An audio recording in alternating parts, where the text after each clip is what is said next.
नमस्ते। मेरा नाम प्रकाश सती है। आज का विषय है आपके जीवन में मुश्किलें होती हैं, सबके जीवन में मुश्किल होती है। मुश्किलों को आसान कैसे बनाया जाए। देखो, हम कई काम शुरू करते हैं नए, है ना। जैसे कोई पढ़ाई कर रहे हैं, कहीं एडमिशन ले रहे हैं, कहीं जा रहे हैं, ऐसी जगह कुछ भी, हमें कोई बिज़नेस खोलना है, बहुत सारी चीज़ें हो सकती हैं हमारे जीवन में। तो हमें वो जो शुरुआत में कुछ चीज़ें होती है, कुछ काम ऐसे होते हैं, कुछ काम तो आसान होता है, हम कर देते हैं, मगर कुछ काम जो होते हैं हमें लगता है नेक्स्ट टू इम्पॉसिबल। मतलब ऐसा लगता है ये तो हो ही नहीं सकता, इस जन्म में तो नहीं हो सकता, संभव नहीं है, इसके लिए तो पता नहीं कितना पैसा चाहिए या कितना क्या क्या चाहिए, बहुत मुश्किल काम है। या मान लीजिए एक व्यक्ति है, उसको कुछ छोटा काम ही करना है, कुछ सीखना है। जैसे मान लीजिए व्यक्ति उसको कुकिंग सीखनी है, कुकिंग से उसको डर लगता है, वो बोलता है ये तो इम्पॉसिबल, मैं नहीं कर सकता।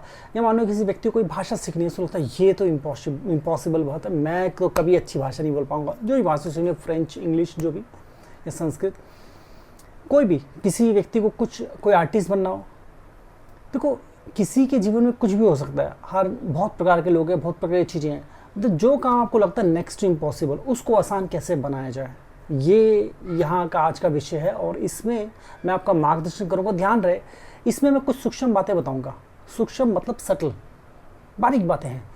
उसको अगर आपने पकड़ लिया ना, आपके लिए कोई भी संसार का काम किसी प्रकार का हो, कोई मुश्किल नहीं लगेगा, आपको सब आसान लगेगा। काम उतना ही करना पड़ेगा, मेहनत उतनी करनी पड़ेगी, मगर क्योंकि जब हमें काम पहाड़ जैसे मुश्किल लगते हैं, बेहद मुश्किल लगते हैं, तो हम उनको छोड़ कर करते ही नहीं हैं। क्या पता उनको बहुत आसानी से कर लेते, ठीक है। तो हमारी इच्छाएं अधूरी रह जाती है। जैसे मैंने बताया, हो सकता है किसी को कुछ बनना हो, किसी को आर्टिस्ट बनना हो, किसी को कोई भाषा सीखनी हो, किसी को अब्रॉड जाना हो, है कोई भी, कुछ भी एक बात हो सकती है, जाके सेटल होना हो, तो सोचता है ये तो नेक्स्ट इम्पॉसिबल है। या किसी को गांव से शहर आना हो, या शहर से गांव जाना हो, कोई नया बिजनेस शुरू करना हो, उसके मन में कोई आइडिया हो, बहुत प्रकार। देखो, इंसान के ख्वाब बहुत सारे होते हैं, उसकी ड्रीम्स होती हैं बहुत सारे, मगर हम ड्रीम को पूरा नहीं कर पाते, अपनी इच्छाओं को पूरा नहीं कर पाते, ठीक है। इस चीज़ को बहुत ध्यान से समझिए, आपका जीवन रूपांतरित हो जाएगा। तो प्रथम चरण क्या है इसका प्रथम चरण, देखो मान लीजिए आपको एक काम है जो कि आपको लग रहा है पहाड़ जैसा मुश्किल है और ये असंभव है। तो आप जब उस पूरे काम को देखते हैं ना, जैसे कि वो काम है, जैसे कुछ भी हो सकता है वो, तो आपको लगे ये इम्पॉसिबल है, क्योंकि आप पूरे को देख रहे हो। कभी भी आपको कोई एक काम करना हो, वो बहुत बड़ा हो, तो कभी भी उस पूरे विषय को मत देखो, उसका एक छोटा सा हिस्सा लो, ठीक है। आपका क्या है, एक बड़ा एम बना लिया आपने कि आपका एक बड़ा एम है, ठीक है। अब उस बड़े एम का छोटे छोटे टारगेट बना लो कि छोटे छोटे टारगेट हैं, ठीक है।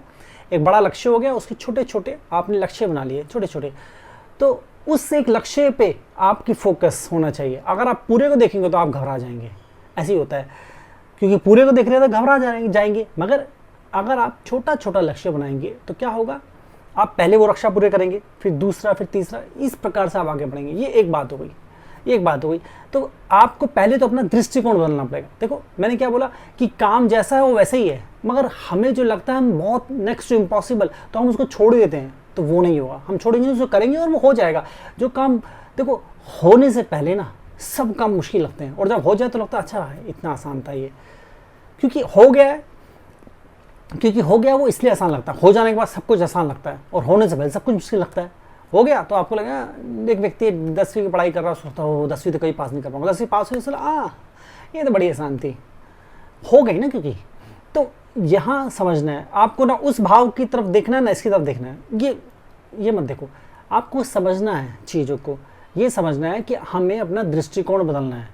आप ये कल्पना कर ले कि कोई चीज़ होने से पहले मुश्किल लगती है, होने के बाद आसान हो जाती है, तो ये इससे कुछ फ़ायदा नहीं होगा। दृष्टिकोण बदलना है। वो दृष्टिकोण क्या होगा कि जब भी आप कोई बड़ा काम करते हो, वो कुछ भी हो सकता है, कुछ भी। एक व्यक्ति एक शहर छोड़ के दूसरे किसी शहर या दूसरे किसी देश जाके एब्सोल्युटली सेटल होना चाहता है, उसको लगा ये कैसे हो पाएगा, कैसे होगा ये। तो क्योंकि जब पहला चरण सोचते हैं ना, पहला चरण, तो हम पूरा सोचते हैं कि यहाँ से वहाँ जाना है, पूरा सोचते हैं हम। तो पूरा कभी मत सोचो। देखो, आप एक चीज़ याद रखो, आपके ना हाथ में सब कुछ नहीं है, क्योंकि आप अपनी तरफ से कुछ कार्य कर रहे हो, मगर जरूर नहीं कि आपने तो कार्य कर दिए, सरकार भी आपके फेवर में कार्य करे, लोग भी आपके फेवर में कार्य करें, मौसम भी आपके फेवर में हो, ठीक है। चीज़ें होती हैं ना, जैसे कोरोना आ गया और ऐसी कई चीज़ें छोटी बड़ी मैं बता रहा हूँ। तो बहुत तरह की चीज़ें ऊपर नीचे हो जाती हैं। कोई नया कानून बन गया, चीज़ें आसान भी हो सकती है, मुश्किल भी हो सकती है, हमें नहीं पता क्या होगा भविष्य में, मगर हमें ये पता है कि मेरा जो एक्शन है वो अगर मैं लेता हूँ, आप चलते हैं, तो बदल जाएगा। तो आपको क्या करना है, एक तो दृष्टिकोण बदलना है, देखने का नज़रिया, उस चीज़ को देखने का नज़रिया बदलना है, पहली चीज़। दूसरा, मन में एक बात बिठानी है कि रुकना नहीं है, मतलब आपको ना रुकना नहीं है, आपको लगातार उसकी तरफ प्रयास करना है, प्रयास करना है। ये दूसरी बात थी, ठीक है। पहला दृष्टिकोण बदलना, उसके बाद रुकना नहीं है, प्रयास करना। तीसरा क्या है कि आपको उस पर मनन करना है। अब ये मनन क्या होता है ये समझ लो। ये जो मनन है, मनन का मतलब होता है कि मान लीजिए आप जो भी कार्य करना चाहते हैं, ठीक है, तो आपने पहले इसको कैसे देखा, एक पूरा एक है कि हाँ जी ये एक पूरी एक चीज़ है जिसको मुझे प्राप्त करना है, मगर इसको छोटे छोटे हिस्सों में मैंने बांट दिया, ठीक है।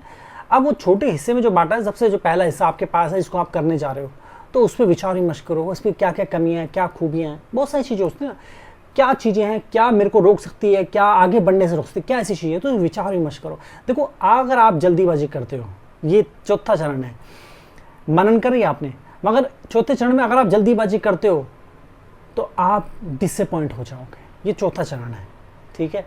तो आपको समझ आ रहा है ना, ये चौथा चरण। तो हमें जल्दीबाजी नहीं करनी, क्या करना है, उस पर विचार विमर्श करना है चीज़ों पे। तीसरे चरण में विचार विमर्श करना है कि विचार विमर्श करते जाओ कि क्या है, क्या चीज़ें हैं इसकी, क्या मेरे अंदर क्या कमी है, इसमें अंदर ऐसी क्या चीज़ें जो मुझे रोक सकती हैं, क्या चीज़ें मेरे पास हैं नहीं हैं, क्या बाधा आएंगी, छोटी बड़ी चीज़ों मनन करते जाओ करते जाओ करते जाओ, ठीक है।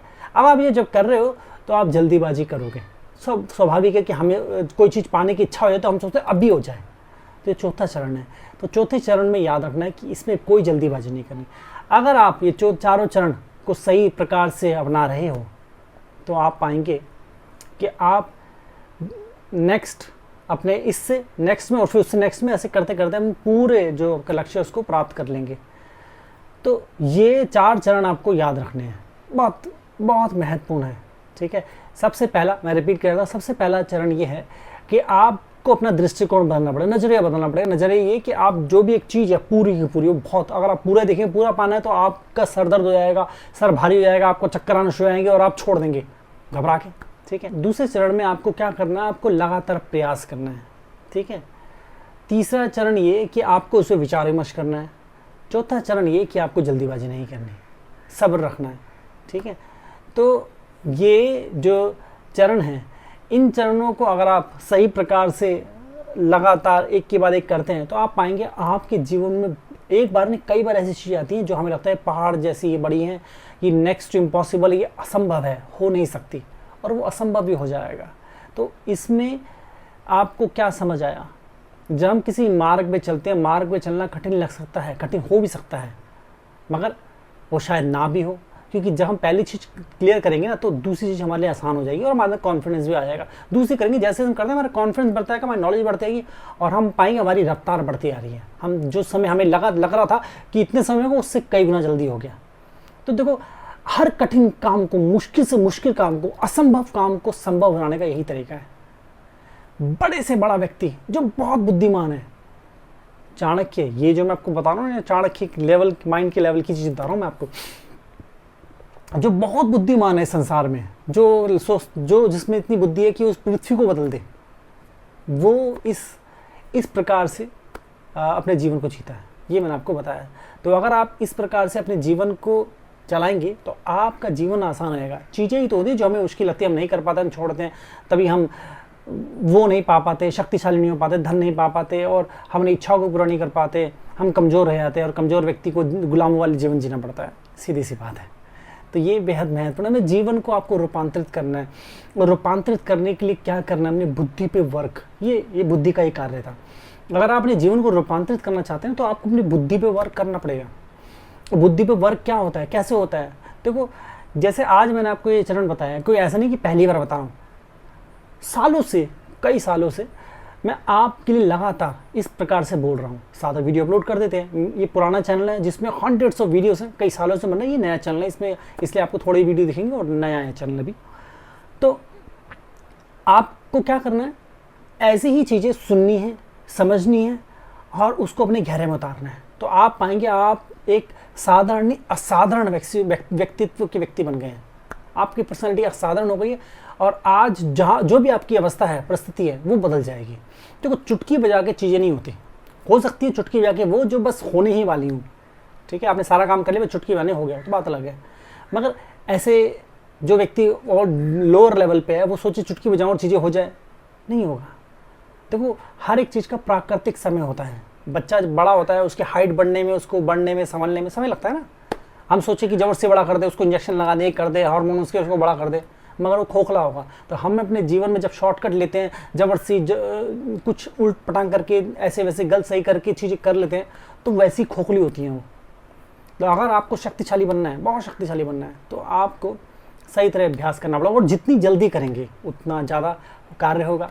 ठीक है, तो ये बेहद महत्वपूर्ण है। देखो ये चीज़ ये कैसे आती है, ये हमारे अंदर जो पावर ऑफ थिंकिंग है वो जागृत होती है। पावर ऑफ थिंकिंग सब कुछ है, क्योंकि आप जो भी करेंगे सोच के ही तो करेंगे ना, मतलब दिमाग चलाएंगे तो दिमाग खुल जाना, आपकी पावर ऑफ थिंकिंग खुल जाएगी, संभावनाएं खुल जाएंगी आपके अंदर, आप वो देख पाएंगे, वो समझ पाएंगे। जैसे मैं आपको समझा रहा हूँ, ये बारीक बातें मैंने बताई आपको, ऐसी बारीक बातें आपको अपने आप पता लग जाएंगी धीरे धीरे। देखो मैंने बोला आप एक चीज़ पार करोगे, दूसरी चीज़ अपने आप समझ आएगी, फिर तीसरी और आसानी से, चौथी, फिर आप और विकसित एकदम से नहीं होता। मैंने जब साधना की थी तो साधना करके ऐसा नहीं कि मैं एक दिन में ऐसा हो गया था, मुझे बहुत लंबा समय लगा। ठीक है, अब सालों साल का समय लगा, तब जाके सालों साल के समय के बाद मैं इस अवस्था में पहुंचा, और मैं आज जो लाइफ लिव कर रहा हूँ, जो सबको लिव करनी चाहिए। ठीक है, तो ये लाइफ सब डिजर्व करते हैं, बस उसके लिए आपको कार्य करना पड़ेगा, ये महत्वपूर्ण है। चक्र जागृति, जैसे कि मैं अक्सर बोलता हूँ, कुंडलिनी शक्ति होती है, जिसमें 7 लेवल होते हैं, मतलब 7 चक्र ऐसे हैं। ठीक है, पहला लेवल जो है मूलाधार, ये अपने में असाधारण। एक व्यक्ति जब इसको अवेकन कर लेता है, अवेकनिंग से आपके बौद्धिक विकास होता है। मूलाधार चक्र जागृति में जब मूलाधार लेवल आप अवेकन कर लेते हैं, तो इससे आपका बौद्धिक विकास होता है, मतलब आपका माइंड अपग्रेड हो जाता है। अब काम, बैलेंस, एकाग्र और आनंद को प्राप्त होते हैं, आप पूर्ण सफलता को भी प्राप्त होते हैं। मतलब सांसारिक सफलता तो आपको मिलती है, आध्यात्मिकता मिलती है। अब इसमें यह निर्भर करता है कि आपको क्या चाहिए। किसी व्यक्ति को सिर्फ अध्यात्म नहीं चाहिए तो उसका ज़्यादा जोर अध्यात्म की तरफ होगा, मगर उसका संसार भी संतुलित रहेगा। ये है, संसार उसका फिसलेगा नहीं। मतलब एक व्यक्ति को संसार की तरफ बहुत ज़्यादा उसका है तो उसको संसार ज़्यादा मिलेगा, अध्यात्म उसका होगा, बस संतुलन बना रहेगा इसमें। ठीक है, जितने भी सुप्रसिद्ध लोग हैं, जैसे कि चाणक्य होगा, जैसे स्टीव जॉब होगा, तो 21 साल की साधना के बाद मैंने एक बुक लिखी है जिसका नाम है फ्यूचरिस्टिक। किताब महानतम बुक है, पूरे विश्व की सबसे महानतम बुक है। जन्म कुंडली सेशन है, हस्तरेखा सेशन, इन दोनों को, हस्तरेखा और जन्म कुंडली सेशन को कंबाइन कर दिया गया। ध्यान रहे, अगर आप चाहते हैं कि लोगों का भला हो तो अच्छी चीज़ बांटनी चाहिए। धर्म की रक्षा करोगे, धर्म आपकी रक्षा करेगा। ठीक है, चीज़ों की आप अच्छी चीज़ों को बांटोगे तो अच्छाई आपके पास घूम के आएगी। तो इस वीडियो को लाइक करें, बहुत इंपॉर्टेंट, क्योंकि यूट्यूब का सिस्टम है, अगर आप लाइक नहीं करते तो उसको वैल्यू नहीं देता। तो इसको लाइक जरूर करें, इसको शेयर भी करें। ठीक है, और जल्दीबाजी करके ना देखिए, क्योंकि आपके लिए कोई लाभदायक नहीं होगा। ध्यान से देखिए, एक बार नहीं कई बार देख सकते हैं इसको रिपीट करके, तो अपने जीवन में रूपांतरित होना। आज के लिए इतना, नमस्ते।